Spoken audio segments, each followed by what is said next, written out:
1 Samuel 4. And Samuel's word came to all Israel. The Philistines capture the ark.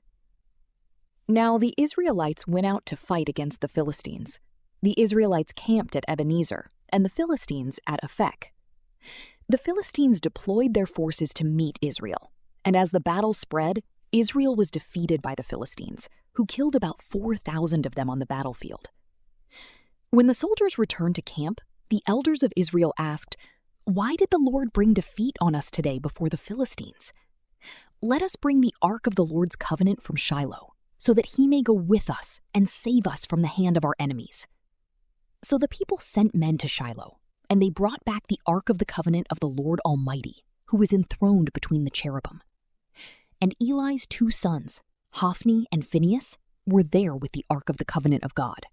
When the ark of the Lord's covenant came into the camp, all Israel raised such a great shout that the ground shook. Hearing the uproar, the Philistines asked, "What's all this shouting in the Hebrew camp?" When they learned that the ark of the Lord had come into the camp, the Philistines were afraid. "A god has come into the camp," they said. "Oh no, nothing like this has happened before. We're doomed.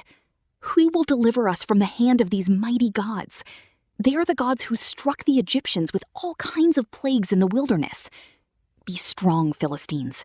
Be men, or you will be subject to the Hebrews, as they have been to you. Be men and fight."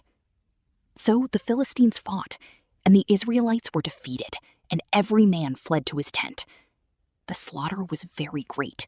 Israel lost 30,000 foot soldiers. The ark of God was captured, and Eli's 2 sons, Hophni and Phinehas, died. Death of Eli.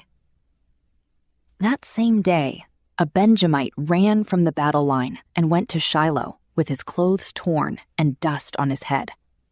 When he arrived, there was Eli, sitting on his chair by the side of the road, watching, because his heart feared for the ark of God.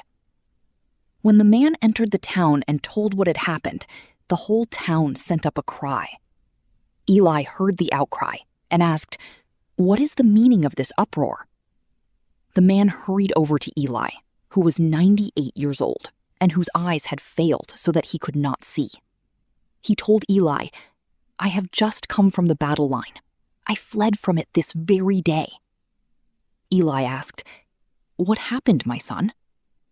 The man who brought the news replied, "Israel fled before the Philistines, and the army has suffered heavy losses. Also your 2 sons, Hophni and Phinehas, are dead, and the ark of God has been captured." When he mentioned the ark of God, Eli fell backward off his chair by the side of the gate. His neck was broken, and he died, for he was an old man, and he was heavy. He had led Israel 40 years. His daughter-in-law, the wife of Phinehas, was pregnant and near the time of delivery. When she heard the news that the ark of God had been captured and that her father-in-law and her husband were dead, she went into labor and gave birth, but was overcome by her labor pains. As she was dying, the women attending her said, "Don't despair, you have given birth to a son." But she did not respond or pay any attention.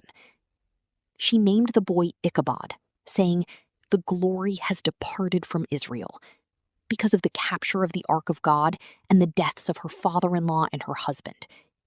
She said, "The glory has departed from Israel, for the ark of God has been captured."